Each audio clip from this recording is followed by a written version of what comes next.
All right, sixth graders. We are going to get started on chapter 7 of I Am Malala. Just as a reminder, what we read about yesterday or in the last chapter, if we scroll back, so that it was about the radio mullah. We can see it over here. And he was saying, all of these things aren't allowed in Islam, and people were believing him because they had no education of their own. They don't understand how earthquakes work. They don't have any of that stuff. So they're trusting these religious leaders to be honest with them about how all this stuff works. And so these women are like, no, follow what he says. And they were really, really scared because they thought God was going to be mad at them and punish them. And like we talked about yesterday, we know that doesn't happen. But these people do not, especially these women whose children died in this earthquake and husbands. And so it was a very scary time. And we know this guy, this radio mullah now, was actually a high school dropout. He had no education at all. So it was just a guy that was really power hungry and got a lot of people to believe what he said, which is really, really scary. So now we're going to go to chapter 7, the Taliban in Swat. The radio mullah continued his campaign against anything he deemed un-Islamic and Western. People listened to his broadcasts regularly, many to hear him announce names and make sure theirs weren't on the list. Through his illegal broadcast, he encouraged parents to refuse polio vaccinations for their children. He claimed this medical aid was not meant to help. He said it was a ploy by Western countries to harm Muslim children. But he wasn't just interfering in healthcare and speaking out against girls' schools. He was also threatening barbers who offered so-called Western haircuts. Western is when they respond or talk about Western in this book, it means basically the United States. So Western, if they're offering Western haircuts, it means these barbers were offering haircuts that look like American guys. Because remember, he believed that men should have or let their hair and their beards grow long. And so that's good, what good Muslims do. And it is bad to get your hair cut like a Western man or like an American man. So it's interesting because he wants control of all of it. So threatening barbers who offered so-called Western haircuts and destroying music shops. He persuaded people to donate their jewelry and money, and he used these funds to make bombs and train militants. We had seen Fazula's followers with their long hair and beards, dressed in black turbans and white shalwar kameez in small towns on the way to visit our family in the mountains. His men carried guns and walked menacingly through the streets, but even though we had not seen his men in Mignora proper, we felt his presence.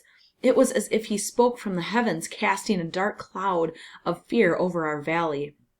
The police tried to stop him, but his movement was only getting stronger.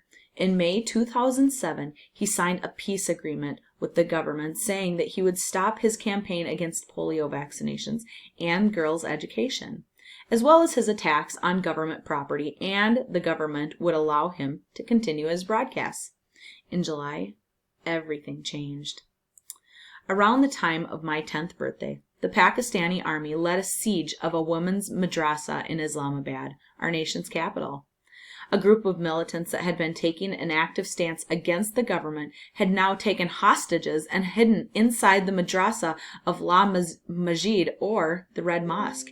After the army's attack, which lasted for days and ended in many deaths, Fazula made one of his strangest announcements. He declared war on the government and called for people to rise up in violence. The peace treaty he had signed became nothing more than a memory. But the government ignored him, like an annoying fly.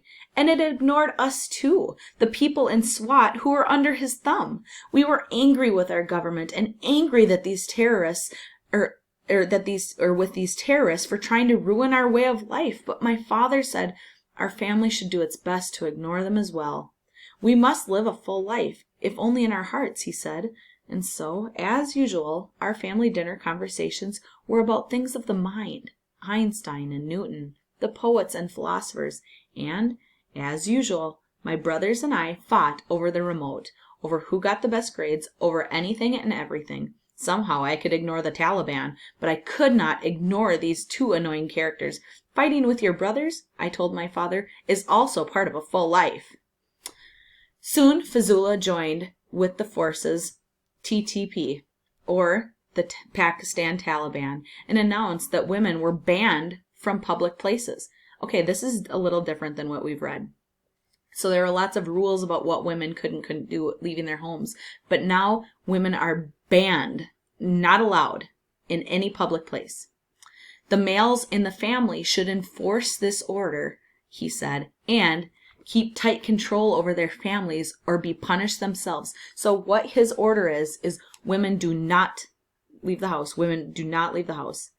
And if they do, the men are going to be punished for it. So in our family, I'm thinking, okay, I would maybe risk leaving the house being a woman, but do I want Mr. Hallberg being beaten or killed because I made the choice to leave the house? No. So you can see where they're really controlling over this stuff because, they don't want their family members punished. I wouldn't want Mr. Hallberg punished for one of my decisions and vice versa. So it's hard when they're threatening your family because, of course, you want to protect your family.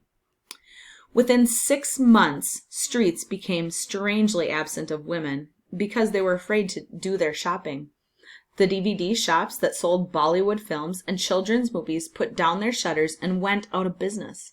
Fazula claimed that watching movies and TV shows was a sin because it meant that women would look upon men and men would look upon women who were forbidden to them.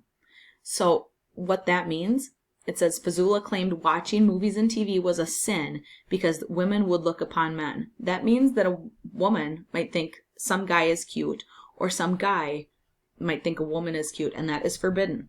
There is none of that. Under the threat of his followers, people were terrified. Some took their TVs and DVDs and CDs to the public square where the Radio Mullah's men set them on fire. Stories spread that his men were patrolling the streets in pickup trucks, shouting his orders from megaphones. Then we heard that his followers were listening at people's doors. If they heard a TV, they bashed the door in and smashed the TV to bits.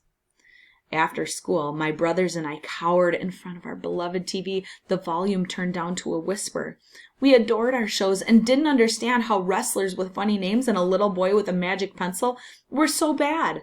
But every time there was a knock at the door, we jumped. When our father came home one night, I asked him, "Abba, will we have to burn our TV as well?" Eventually, we moved our TV to a closet. At least if strangers came to the door, they wouldn't see it. How had this happened? How did an unschooled fanatic turn himself into kind of a radio god? And why was no one prepared to defy him? Through it all, the Kashal school carried on as usual. A few more of our classmates dropped out, but the rest of us appreciated our schooling all the more. Our class even had a discussion. The government may not be behaving as it should, but we could run our classroom, could we run our classroom a bit more like a democracy? We hit on an idea. Since the most studious girls always sat up front, we would switch seats each week. If you got to the front row one week, you'd find yourself in the back the next. It was a bit of a game, but it was our small way of saying that all girls, all people, are equal. But beyond the walls of our school, Mignora had become like a prison. Banners that read, "Women Not Allowed," were strung up at the entrance of the market. All music and electronic shops were shut down. Fazula even outlawed an old-fashioned children's game called carom, where we flicked discs across a wooden board. He started announcing the names of schoolgirls on his show. "Miss So-and-so has stopped going to school and will go to heaven," he said. Or, "Miss So-and-so has left school and I congratulate her parents." My mother now insisted that I never walk to school by myself for fear that I would be seen alone in my school uniform by the Taliban. Every day, I noticed that a few more of our classmates were missing, and every night on his radio show, Fazula kept up his attacks, saying that the girls who went to school were not good Muslims, and we would go to hell. One day, one of our teachers went to my father and said he would no longer teach girls. Another said he was leaving to help Fazula build a religious center. It was a dark day. The Kashal school, which had always been our refuge, had fallen under the shadow of the Radio Mullah. Fazula had set up a public court to enforce his edicts, and his men were now flogging or killing. Flogging is like whapping them with a big, long stick. His men were now flogging or killing policemen, government officials, and other men and women who disobeyed him. Hundreds gathered to watch the floggings, shouting Allah Akbar, God is great, with each lash. Sometimes, people said, Fazullah arrived at the proceedings galloping in on a black horse. Much of Fazullah's justice was exacted in the dead of night. Later in his reign of terror, violators were dragged from their homes and killed. Their bodies would be displayed in the green square the next morning. Often a note was pinned to the body. This is what happens to spies and infidels. Or, do not touch this body until 11 a.m. or you'll be next.